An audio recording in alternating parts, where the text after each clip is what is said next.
alongside Vic Mensa. There's something I want to just make clear quickly.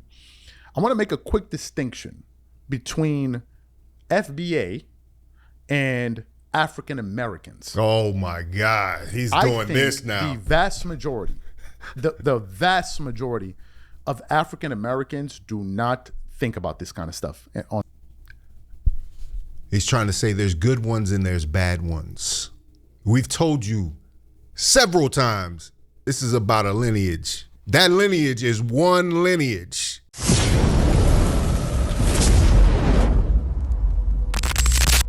So people are coming out of the woodworks these days saying anything and everything about FBA, from Tasha K to Deontay Kyle to other people. But yesterday morning, I just happened to watch this video from a guy named Charles Tabansi. This guy has a whole other channel that's purely about sports, where he talks about LeBron James, Bronny James, Stephen A. Smith, you know, stuff like that on a regular basis. But for some reason, he wants to get into politics and he wants to talk about things. So he started another channel with his name, Charles Tabansi. Here's what I think. As you can see, the sports channel is way more successful, 255,000 subscribers versus the 49,000 he has over here. He talks about more political topics, social, cultural commentary. But what was disturbing about this video? This man, as you'll see, for some reason, first or second generation Africans in America want to make FBA what they want it to be. I mean, you can look down the list of the Godfreys and Akbars and so many other people out here. They just can't let us be. They constantly want to dictate what foundational Black Americans are doing and what they should be thinking. They're doing a lot of finger wagging these days, but I think what it is we've uncovered a deep insecurity in a lot of Africans in the USA by simply acknowledging who we actually are. So what this really says is that we've got to recalibrate our relationship, and they're just going to have to get used to it. Hey, what's up, everyone? I want to welcome you guys to another episode of Here's What I Think with your host, Charles Tabansi. So let's get into this topic here. So this is something that I've been watching from afar for quite some time now, and today I said, you know what, let me address this today. I won't make many shows of this in the future, but I said let me just give my 2 cents on this whole back and forth here. So he's talking about Vic Mensa and Cameron's discussion, which is another situation where Cameron says he's one thing and Vic Mensa comes along for some reason and decides he can tell Cameron what he is and what he isn't. I'm just going to let you know, creator to creator, you don't run shit over here. So recently, a video of Cameron, the musician Cameron, went viral where it looked like he was saying Africans stink, right? But he didn't. Cameron said that he wasn't saying Africans stink. He's saying that's what one of his friends said, or someone told him that Africans stink, right? That's what happened. So he was laughing about it. Then Vic Mensa, who I just recently discovered not too long ago. The guy is really good at articulation and he's quite entertaining. Anyway, so I just stumbled upon his video on Instagram of him responding to Cameron. It got a lot of views, right? And I thought that was that. But then Cameron then responded to Vic Mensa on another episode of his show. He responded to him. So then today, I saw a video of Vic Mensa on The Breakfast Club. And he was on there addressing his dispute with Cameron. And for those of you who don't know, he's also starting a new podcast. He has Chance the Rapper and all of these people showing up there. So he addressed in a very... Which is also more of the manipulation as well. We'll get into that. Why Vic Mensa is starting a podcast all of a sudden. Now that he's done these couple viral videos, now he decides he needs to start a podcast and push particular talking points. Go figure. Intelligent way, I have to say, the kind of back and forth between him and Cam, and he really went into detail about what he thinks lies at the root of the issue here. So, what are my thoughts about this? Again, I said this from the onset, or maybe I didn't, but I'm gonna say it now, that this is a very, very nuanced conversation That's It number is. one. And number two, I think it's something that I'm just being real with you. I don't remember conversations like this taking place 5, 10, 15 years ago. I don't. Now, full disclosure, let me give you guys my background so everyone knows. Born in the United States, first generation American. Mom is Sierra Leonean. Dad is Nigerian. Dad never spent a day. He didn't live in America. My dad actually wanted me to go back to Nigeria. So you heard that. Sierra Leonean and Nigerian. This is informing what's going to follow here. To live with him, but my mom said, no, you stay with me. I've lived in West Africa, lived in Sierra Leone, lived in Nigeria, grew up in the States, born in Maryland, really grew up in New York City. Shout out to Maryland. Lived I'm in from Europe, there so I've too. lived everywhere, right? And I've met people from all walks of life. So I like to view As have myself I. as a global citizen, and to me, I wear it as a badge of honor because it allows me to be quite open-minded here. The point I'm making is this, however. I noticed that this wasn't a thing 5, 10 years ago. Okay. This conversation really started when... But it's a thing now, is it not? This conversation is a thing now, and people are going to have to get used to the fact that it's a thing. This conversation really started when Trump got into office. No, it was before And it that. really picked up during the second term. And It I was think before that. with Trump coming to office, it brought in the culture wars. And it was something that's very, very lucrative for people online. The culture wars. Any kind of culture war. Getting rid of the immigrants. You have the far right. That's funny. Somebody sitting up there with 255,000 on one channel and 45,000 on another channel is talking about how lucrative this conversation is, when most of the FBA channels, even most of the channels that discuss this type of thing, are not even monetized for the most part. But it's lucrative to make these discussions is what we're hearing. You see what I'm saying? You see how perspective shifts? Just because you spent some time in Africa and you have direct African lineage, somehow you're an expert on this subject, but we're going to keep cooking. Getting rid of the immigrants. You have the far right drifting even further right to the pain. It brought in the culture wars. And it was something that's Now the culture wars. very, very lucrative for people online. The culture wars. Any kind of culture war. Getting rid of the immigrants. You have the far right drifting even further right to the pandering to them. You have the black MAGAs. Like it's just there's always something to fight about today. And this is just another thing. Now, if you look at the title of our show, I wrote The Internet War. Why did I say that?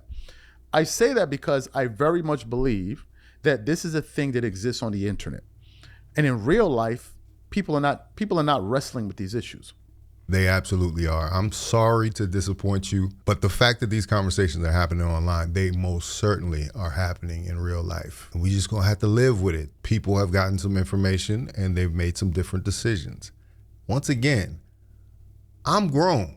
The last I checked, I'm grown. I can deal with reality. Sounds like a lot of other people can't. People are busy trying to pay their bills, take care of their kids. They are. Advance in their careers, and actually build their lives. I don't think that people sit down and, I don't think there are people in Africa sitting down and saying, man, I hate African Americans, or people in Africa and in the States. Have you been to Twitter? Have you been to X? You've never been to X. See, this is the thing. People have this conversation with none of the information. Have you been to Clubhouse? There are people in Africa who have never stepped foot in America that talk about Black Americans on a regular basis. Don't get me started.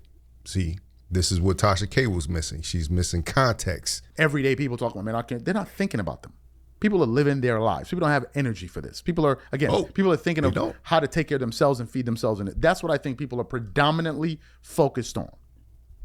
Now, I want to make a quick distinction here. And there's a reason I put Tariq Nasheed's face on the thumbnail. I was going to put Cam. You see that? Talking about monetizing for views. He was like, there's a reason I put somebody who's not even in the conversation of Cameron and Vic Mensa on my thumbnail, because I want to target that person, Tariq Nasheed.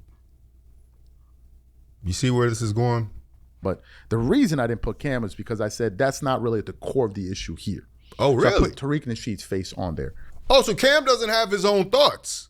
Cam is not an adult to make his own decisions. Cameron says what he wants. Last time I checked, he's a grown-ass millionaire. And he's gotten information for where he wanted to get information from his family history. He said, my mama is from Atlantic City. What makes you second guess that?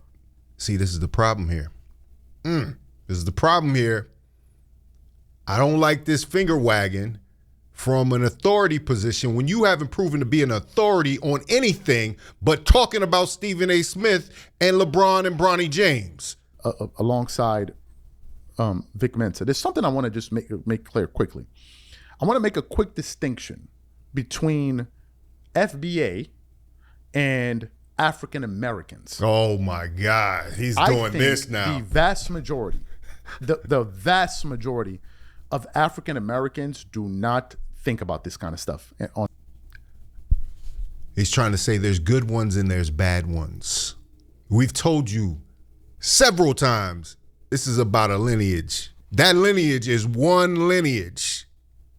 But what people are trying to do is they're trying to triangulate. So they'll say FBA, those are the bad ones, and African Americans are the good ones, which is an amorphous term because that includes recent African immigrants. Part of the reason the delineation conversation came up.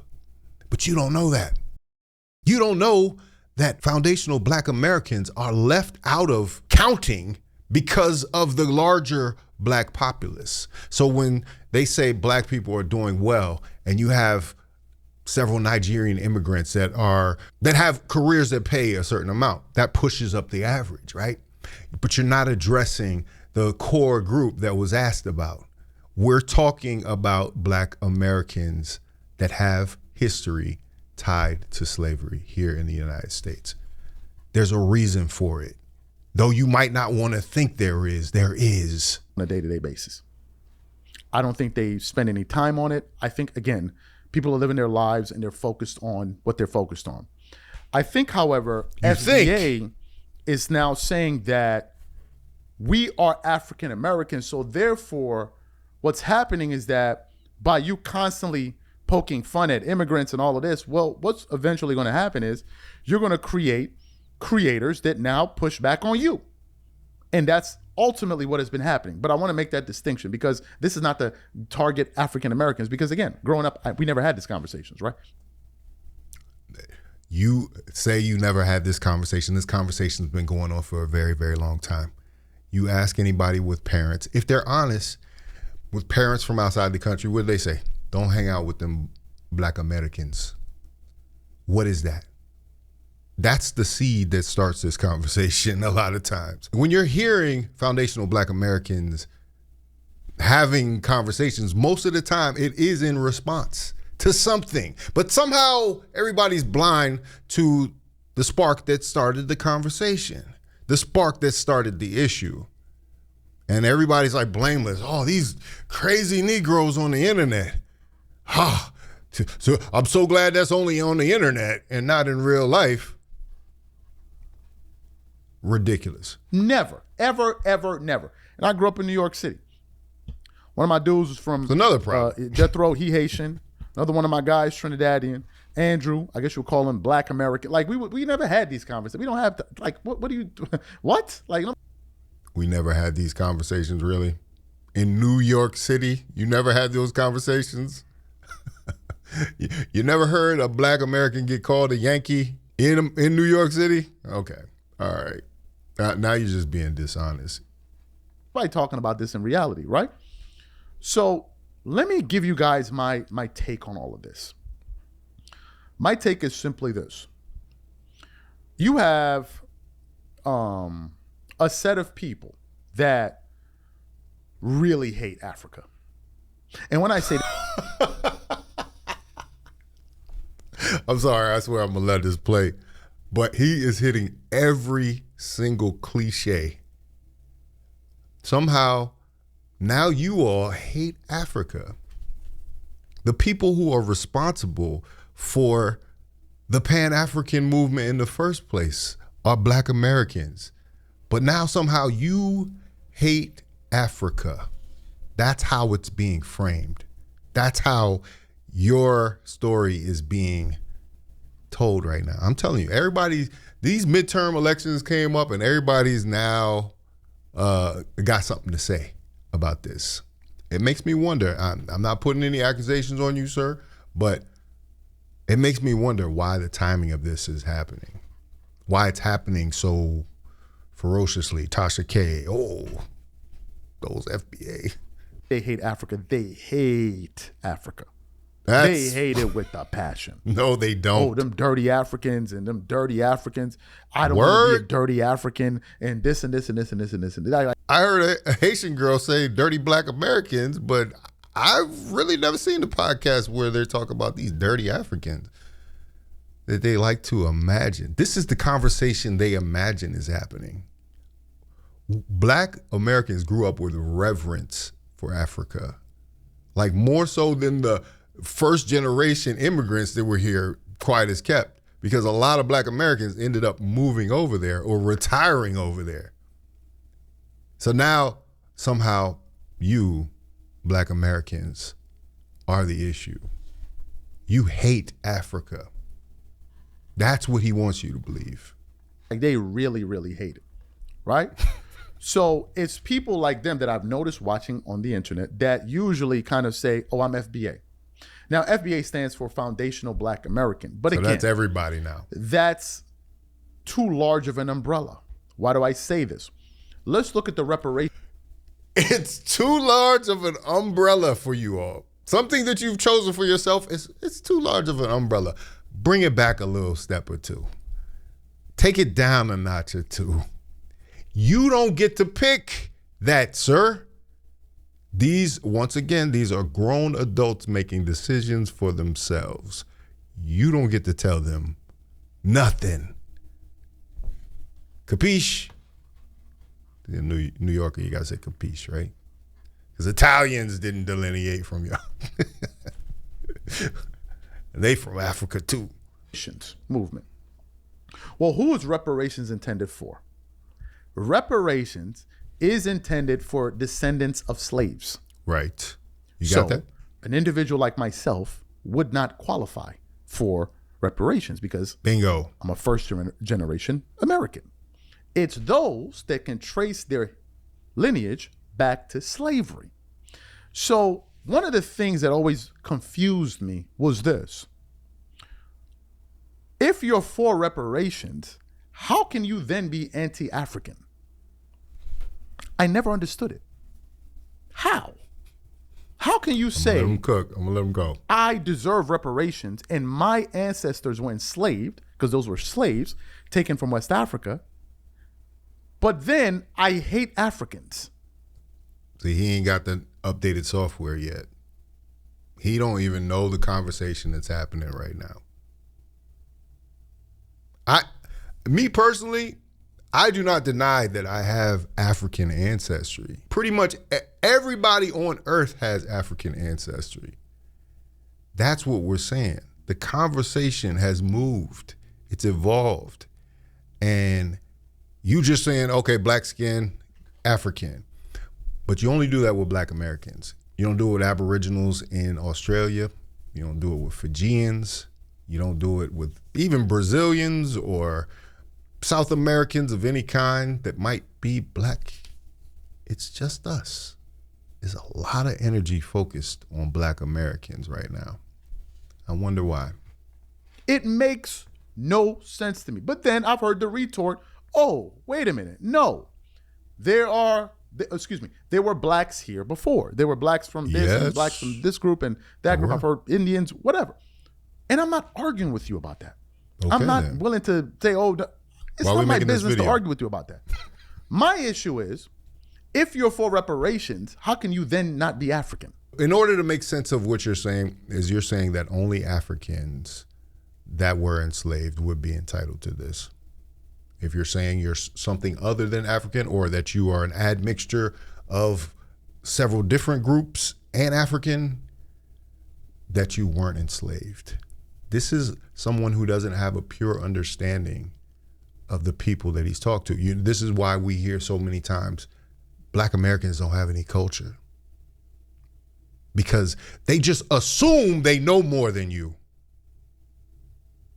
when nothing could be further from the truth. This is why y'all need to do a lot more shutting up and a lot more listening. How? We're talking about those that were part of the slave trade. That's number one. Number two, the thing that I've noticed that I have to table here. You look at this thing of saying that, oh, wait a minute, I'm foundational black. I'm foundational black. If you're not from here, then you can't be foundational. It's only through your lineage. I recently heard someone say that Drake is not an FBA, and I was confounded by that, because if it's lineage based, his father's African American. So how can he not be a foundational black American when his father is? Then some. I mean, I think the question gets asked because Drake is actually Canadian, but I would say Drake does qualify to be foundational black American because of his father's lineage.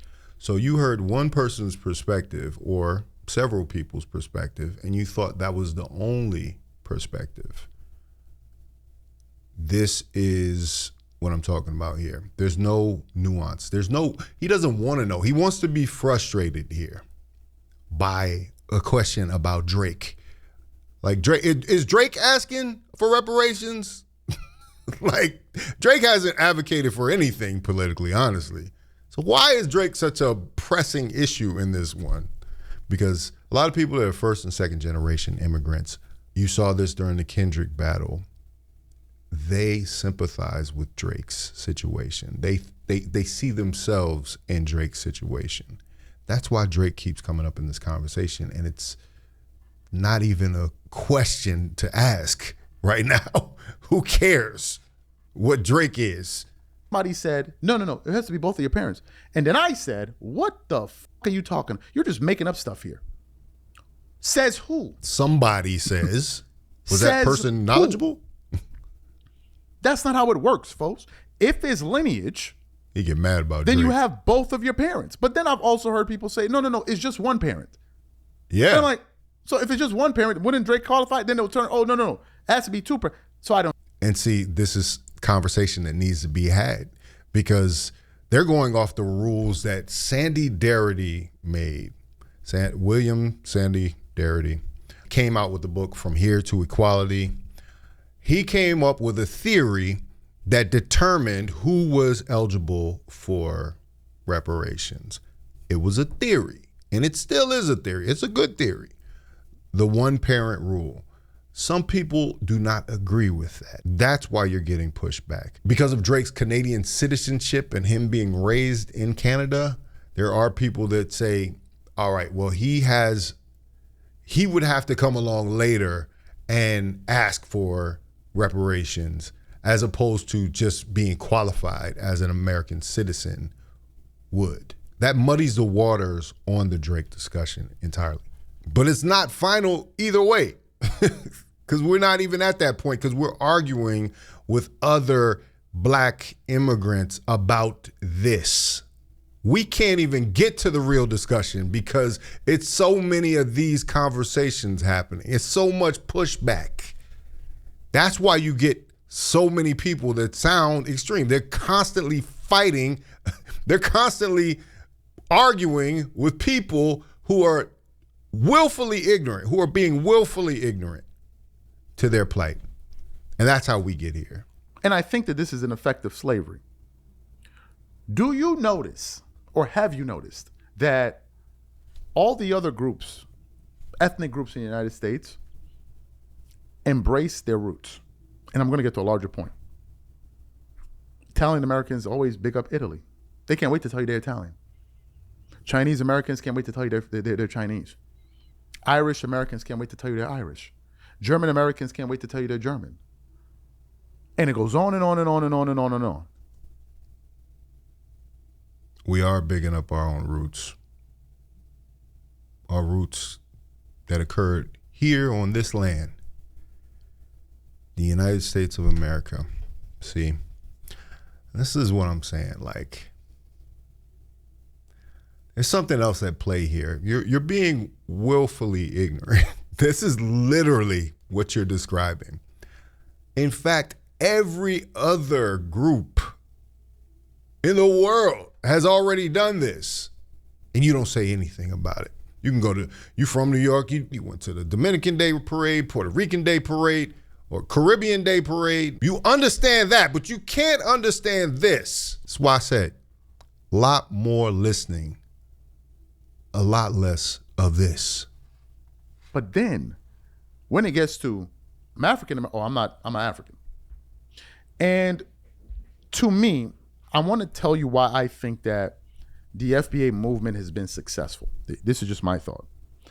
I think that the founder of it, because he owns the patent to it, the name does not own a patent to that simple concept. And you want to say, oh, well, that means he controls it. That means he's the leader. It doesn't. It's a lineage. He can market it.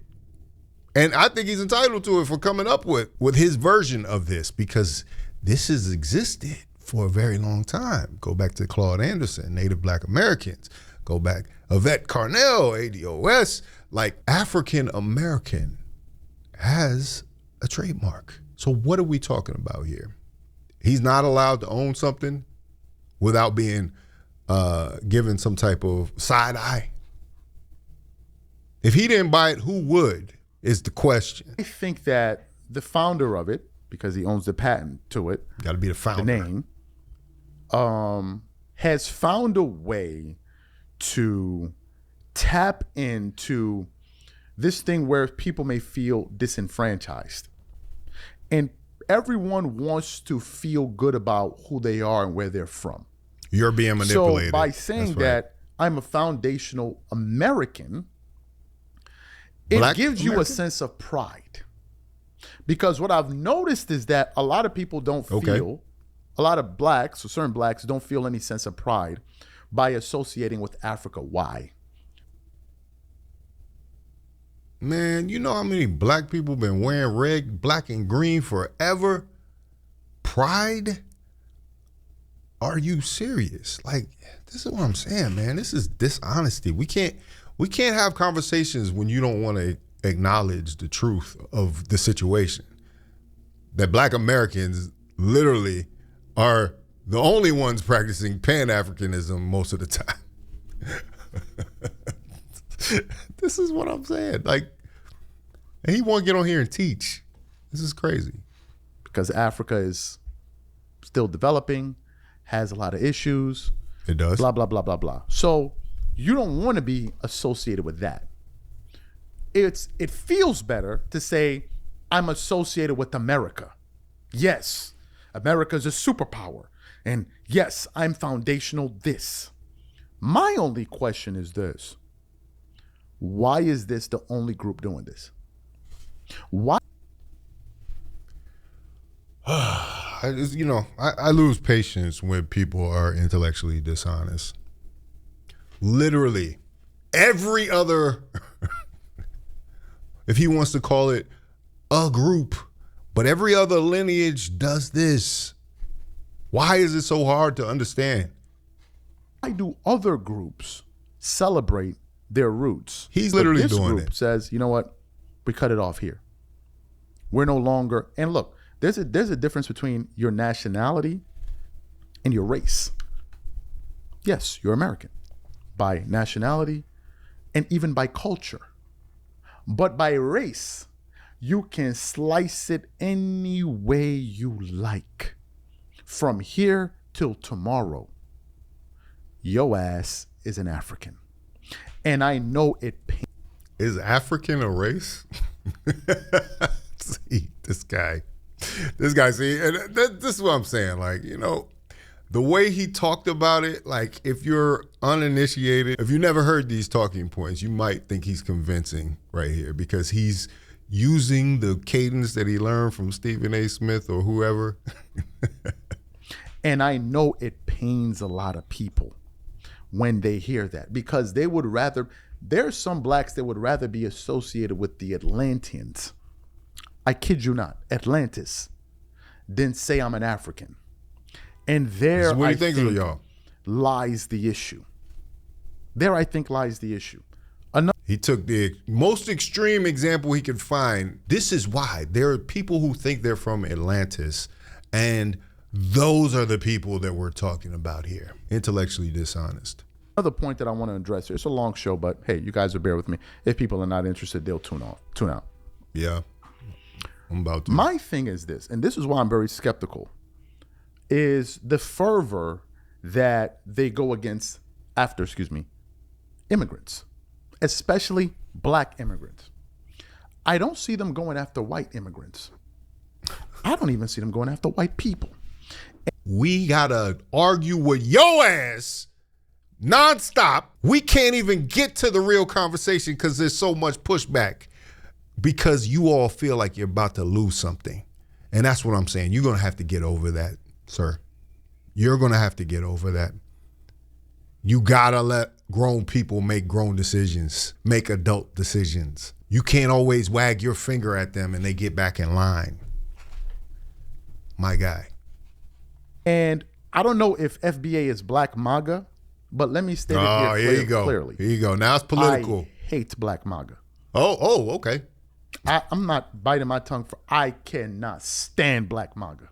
Black MAGA. You can't be bigger raccoons than them. And I don't know if FBA are them. I don't know that. But let me tell you about black MAGAs. Black MAGAs are the exact same thing as the white MAGAs.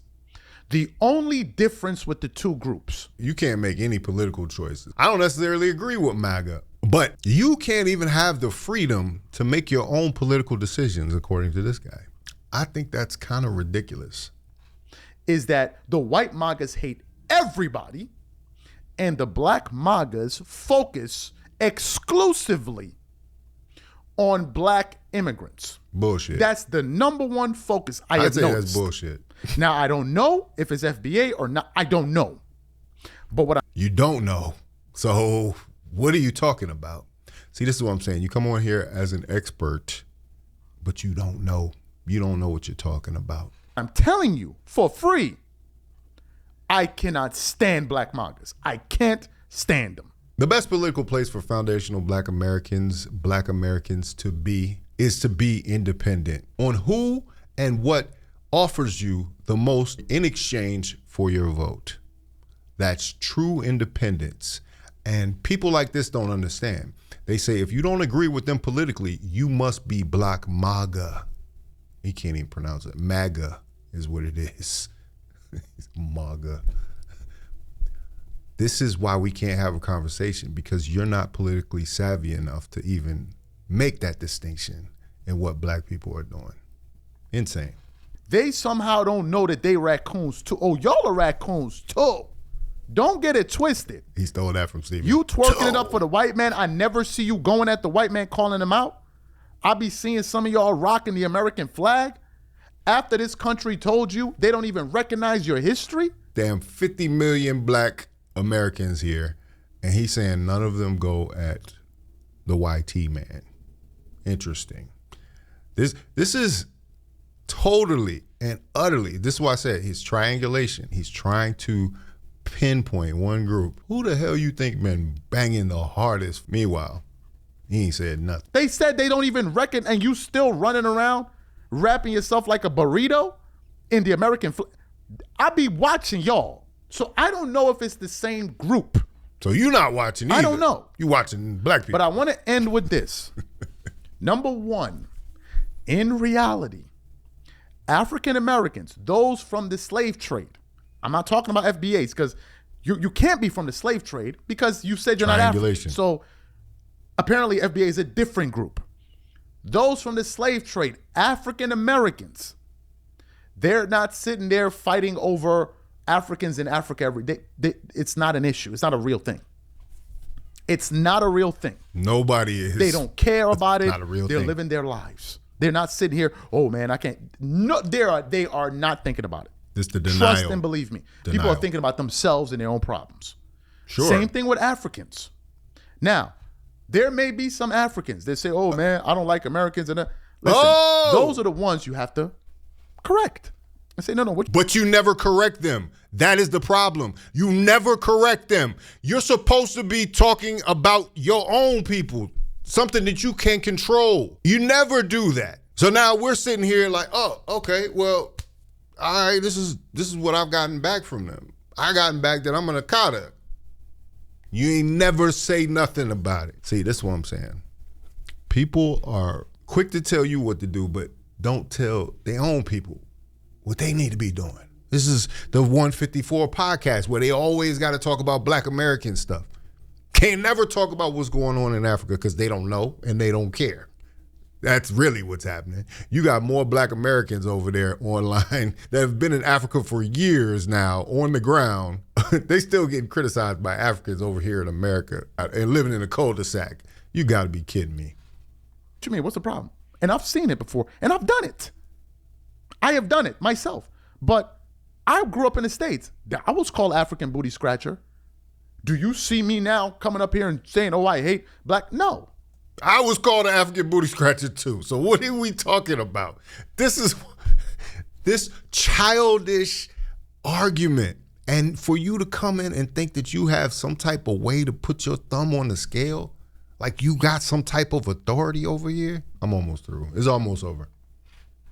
Kids get teased. Is it right? No, but it happens. But that doesn't mean that all of a sudden now I'm an adult. No, I'm not a baby. Are you joking? But that's what they're doing. Are you serious? That's literally what they're doing. The next thing I want to get to here. This is going to be a long video, but the next thing I want to get to here, and I mean this, people are wasting all of this time on the internet arguing over these things. Oh, I'm this, or I'm that, I'm this, and I'm that. Are they? At the end of the day, what are you gonna prosper from this? You never know. But are they wasting time? That's what you say? You say people are wasting time. Seems like a lot of things have changed. It's funny how everything shifts in 5 or 6 year cycles. Right now you're saying this. In 5 years, you'll understand what we're talking about.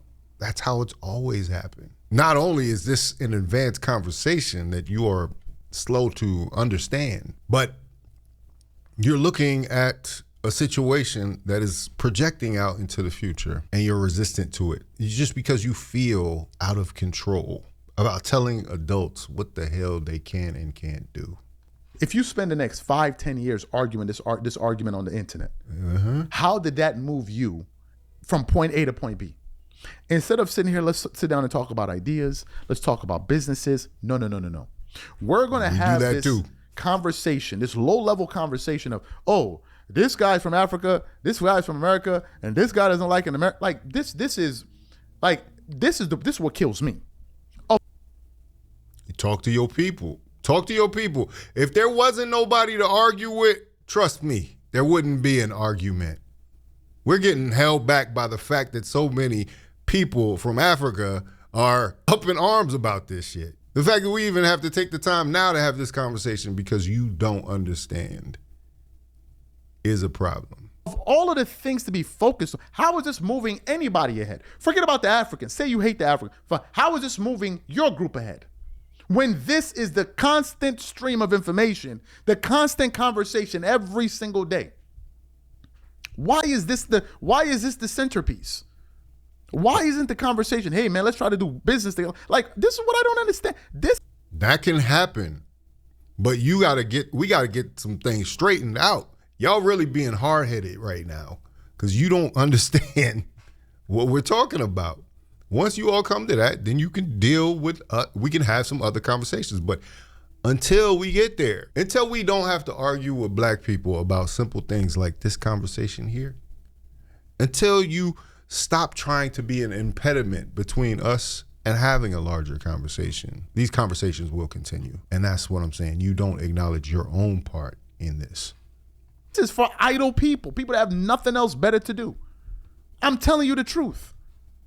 You must have nothing else better to do, because if you're a busy person and on your purpose and trying to expand your career and maybe start a business, you don't have energy to be having these conversations on a daily, weekly basis. You don't have the energy for it. So my closing is this. There is no war between African Americans and Africans. That is some made up nonsense. There is no war. Yeah. I've lived in both places. There is no war whatsoever. And I would agree. there is no war. But you're making it seem like there is. If you come to Nigeria, you will see people wearing Michael Jordan jerseys, Kobe Bryant jerseys, influenced by this dressing style of Americans and all that. And then you see African artists going to America, Black Americans going to their cons. People, they're going to go eat their food. And don't let these people make you feel that this internet dispute is a real thing in reality. This is all done to divide Black people in the world. And I can only wonder who benefits from this. You say this is to divide Black people. Divide Black people who? Who isn't divided on the continent? There are so many different, in certain countries you have thousands of tribal groups. When were we ever together? Last I heard, you going off to your own little area and you like spend money with each other. That's what everybody does in the world. Black Americans are just learning the way of the world and they're acting accordingly. Time fighting over immigrants, go fight your white masters. It's funny, he's telling you to go fight them, but he's not willing to fight them. So are we the same group or not? You go fight them. You go fight the white T-man. So I can sit back here and reap the benefits. This is the same thing we are seeing in South Africa.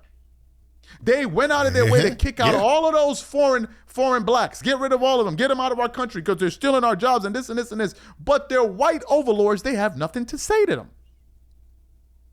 them. Maybe he does. Maybe he's not a student of history. I don't know. Maybe he doesn't understand that conflict entirely. For you to say what your thoughts are of it from the outside, and you don't understand what's going on the inside, it's a problem. It's a problem. The ones that own the majority of the wealth in South Africa, they are docile when they see them. How can you be so pissed off at immigrants when they have no political power? Instead of going after the groups that actually have power, you're wasting your time fighting with immigrants? With a lot of these MAGA talking points? He's a revolutionary. So this is my case here. This is my 2 cents on it. I probably won't address this conversation, this topic, ever again. My thesis, overall thesis. You probably shouldn't until you get a little more information. I'm saying this is the insult of this all. You want to have these conversations half-cocked without getting all the information, without even listening to any of the information. That's a fool's errand. This is not a real thing in reality. This is something that's on the internet. Right? For me, this is my take. If you are a Black person, call yourself FBA, African American, whatever the hell you want to call yourself, African. If you deny that you're an African person, an African from the continent of Africa, you're a disgrace to your race. I mean that with everything in my soul. But he's just assuming that's what it is. If you say you're not African, you're a disgrace to the race. Because that messes up my bag. Now I can't latch on to what y'all are doing. That's what it's about. With everything in my being, I mean that. If you're a Black person and you are ashamed to say that you are an African, whether it be African American or otherwise, you are a disgrace to your race. A disgrace. Full-blown disgrace. Because you're too ashamed to say who you are. You're a disgrace. Because you said so. Who are you to make that type of statement? A guy sitting over here in America talking about how FBA is a disgrace to the race if they decide they want to acknowledge all of their roots. I'm telling you, the large majority of foundational Black Americans say that they're African or that they have African ancestry because everybody has African ancestry. But if we're going to start counting percentages, like we could be from 30, 40 different tribes in Africa, different countries. Have you seen one of the breakdowns of DNA? That's what I'm saying. This is a more sophisticated conversation than this guy understands. So for him to come out here and decide he wants to preach to someone, come on, man. You got Americans from some of the poorest country in Europe, And they'll stand up and tell you, I'm from this so-and-so country. I'm from Albania. I'm from here. But you ashamed to say that? You're a disgrace. They're not Black Americans are not ashamed to say that they're American.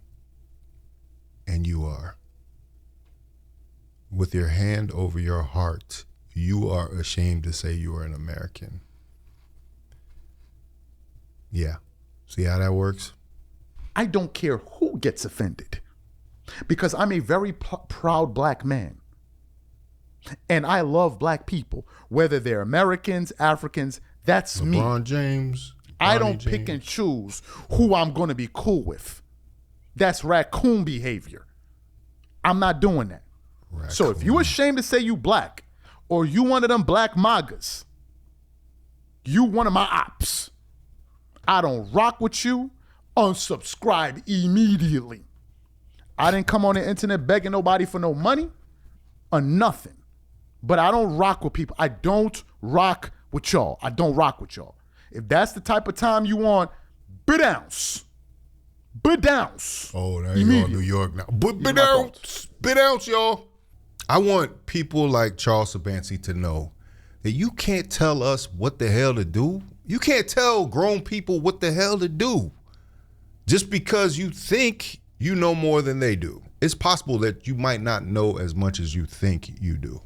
Highly emotional, as you see, uninformed, frankly, ignorant, but wants to teach you something, wants to tell you about yourself. A full-grown adult. Let that sink in. This conversation is really done, but you all are dragging it out. So you can be in denial if you want to. You can say, oh, this only exists online. Every election, they're realizing that it's real. That's what I'm saying. I think there's some manipulation going on because all of a sudden, this conversation is ratcheted up at a level it normally isn't at. I see what's going on here. Give me a break, man. Anyway, let me know what y'all think about it in the comments. If you like this video, like, comment, subscribe. Hit the bell notification for all uploads. If you want to watch more, please watch one of these videos down below. Make sure you hype the video. Hyping the video helps push it in the algorithm. Thank you. This is Faucette Media.